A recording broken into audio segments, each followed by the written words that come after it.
As you learn about the narcissistic pattern, it's also wise to reflect on the much healthier alternatives. Now, below you're going to find a link to my new extensive course called Ready, Set, Connect.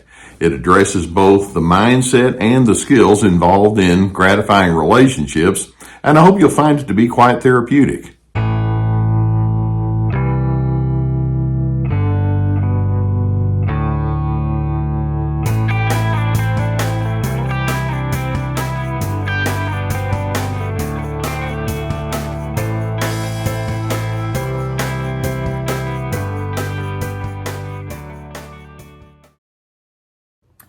Narcissists are famously known for projecting what we refer to as a small self. Now, they won't see it that way, but when we talk about the small self, they want you to see only a contained version of who they are.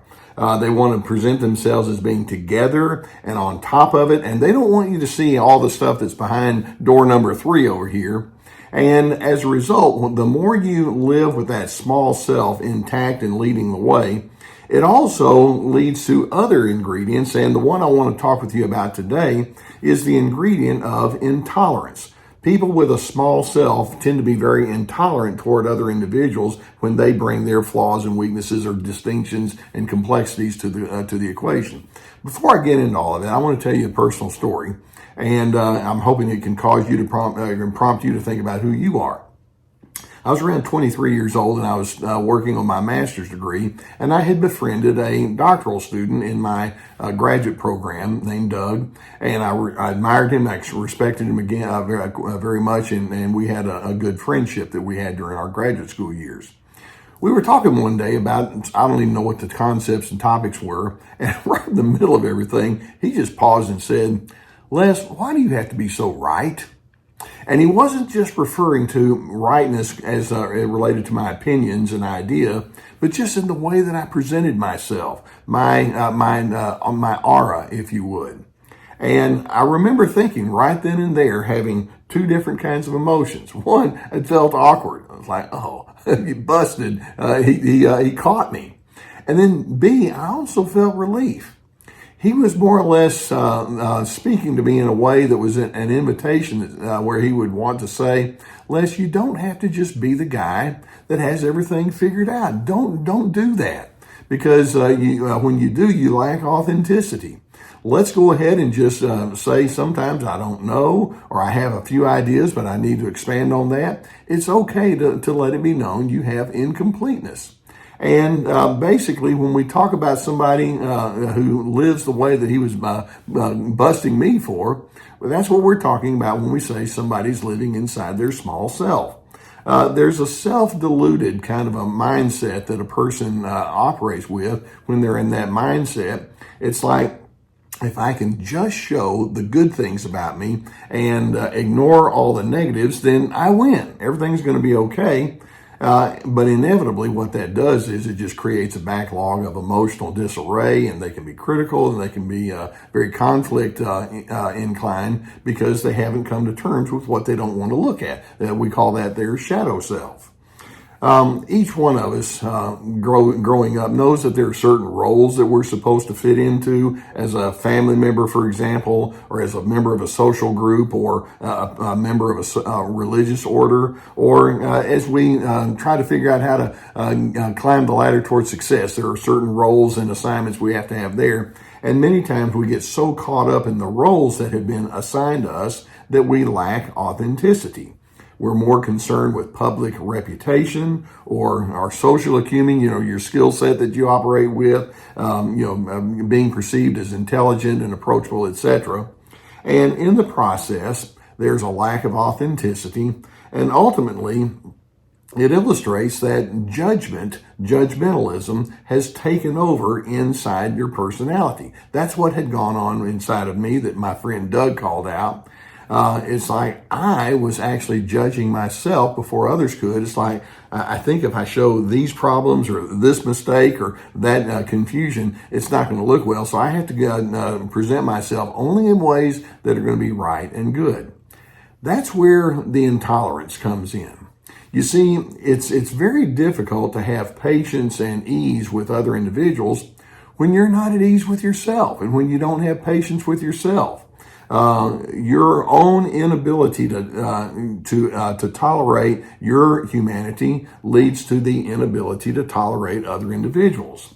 The person who lives with the small self has an unwillingness to accept differences. They have an unwillingness to consider uncomfortable realities about themselves. They have an unwillingness to explore alternatives. They fear complexities. They want to keep things in a nice, tidy little bundle.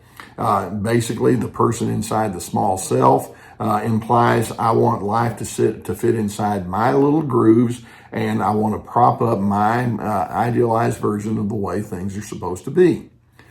The deeper a person becomes committed to that, then the further and further they go into their narcissism.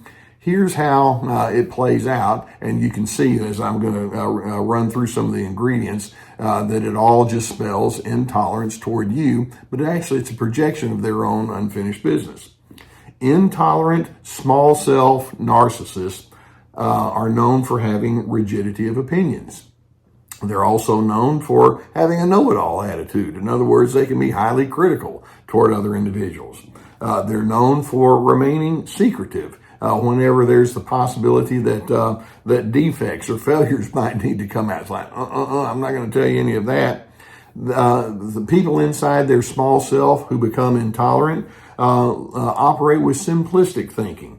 And that involves denial. It's like, I'm going to deny the complexities, and I just want to keep things plain and simple on the surface. I don't want to talk about uncomfortable topics. Not mine. I'll talk about yours all day long. That intolerant small self narcissist is known for having a sense of smugness. It's all a part of their scheme of trying to maintain an attitude of superior over individuals. They have a strong likelihood to join with other like-minded, judgmental individuals. It's kind of like, oh, good, you hate the same people I hate, or you're trying to make the same point socially as I'm trying to make. The small self leaves a person incapable of learning or evolving, and basically. The thought of opening up their minds to new ways of thinking is threatening to them. As a result, they're easily angered and they can be argumentative. Actually, that's an offshoot of their fear and their defenses. So you can see that when you have this small self, I only want to show you the portions of me that are going to get me somewhere. It's a part of their exploitiveness. It's a part of their need to stay in a dominant power position over others. It's going to lead to them coming across in ways that says to you, stay inside my grooves and prop me up with my false portrayal of who I am, or my minimalist portrayal of who I am, and you and I are going to get along just fine. And of course, when you come along and say, well, I see through your false self just like Doug did with me, and then B, I don't want to have to play along with the games that implies, then the more you are that way towards the narcissist who thinks that way, the more you're going to be on the outside. The narcissist is going to come back and let you know, well, then I can't let you be in my club. And you're just not going to be somebody that I can deal with, because what do you want to do? Talk about, honest things and reality and humanity? No, I don't do that. So it's not a mistake, or it's not an accident when you are with that narcissistic individual who's still stuck back living with that small self leading the way. It's not an accident for them for you to find out they can't tolerate me. They don't like the truth, or they don't like the openness and the expansiveness that I represent. No wonder you have difficulties with a person like that. So as you are able to see what's going on with that narcissistic individual who's inclined towards the intolerance that the small self perpetuates, how are you going to manage that? Well, go back and remind yourself, this is an individual who is deeply committed to image crafting. I've got to craft a certain image about who I am. I need for people to see only the good stuff. And as a result, they're highly self-protective, even to the point of paranoia. And one of the things that goes directly with paranoia is the need to control other individuals. That it just kind of goes hand in hand with that. And then as you see what's going on in them, you'll need to accept their inability to accept you. And I know that sometimes that can be very difficult for you, but I want you to think about a certain hypocrisy. If I can't accept you because you can't accept me, it's like, I think that means I'm mirroring you. Accept who they are. It doesn't mean condone, but accept the fact that these are individuals who haven't grown up. They haven't gotten beyond some of the posturing that we all tend to do in our late adolescence and early adult years. They've continued it all the way through. It's like, I hope that I can keep this mask on for as long as everybody's going to let me. And then know that these are individuals who are caught up in their own psychological chains, and they don't want you to state the obvious. It's like, okay, I get it. The intolerant narcissist who's bound by their own small self has convinced themselves, I must keep people and circumstances inside my tight little cozy box. And I'm hoping you can think, well, I'm inside Team Healthy. And when I have some things that stretch me beyond what my little box wants, we have words for that. And that is, it's called a growth opportunity. It's a chance to expand my horizons. Narcissists can't think like that. I hope that you're defined by your willingness to explore and expand. I hope that messages like this can give you a good idea of what you're dealing with. And if you haven't already hit that subscribe button, go ahead and do so. Hit the notification bell that goes along with it. We'll keep more videos coming towards you. The more you have a knowledge of what you're dealing with, the more successfully you can engage with these people without getting caught in their snares. Know that sometimes when you're dealing with something of this nature that I'm talking about, you might think, you know what, I could use some therapy. I've been sponsored for years by the people at BetterHelp.com. It's an online therapy resource. It's a whole team of licensed professional therapists. You go through the link that's provided below our video here. You'll answer a few questions, and then you can select a therapist to work with. And it can be so wonderful for you to have somebody that says, I want to know who you are. Let's be true. Let's be honest. Let's be authentic about who we are. And then you can grow, and I'm hoping it can give you an impetus to becoming more and more the person you were meant to be. So get the help that you would need.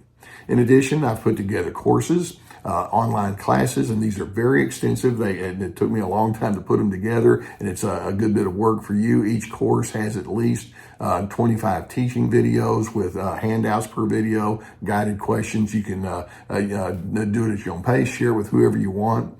One of my courses is called the Anger Games, about how not to get sucked into their anger of the narcissist. Also with This Is Me, about establishing boundaries. Free to be, ready, set, connect, their descriptors, and links below the video for those. They're on our website. And speaking of the website, we also have access to my to my webinars, which are 90-minute presentations, along with access to my podcast, plenty of articles, my books, lots of resources. Narcissists are bound by the small self. I'm hoping you can be like I was, where at some point it's like, you know what, I could be that way too, but I don't want to be caught up in that. I want to grow, and I want to expand, and I want to embrace the totality of who I am and understand much more fully what it means to be human. When you do, I hope that can send you very much in the direction of your own wholeness and authenticity.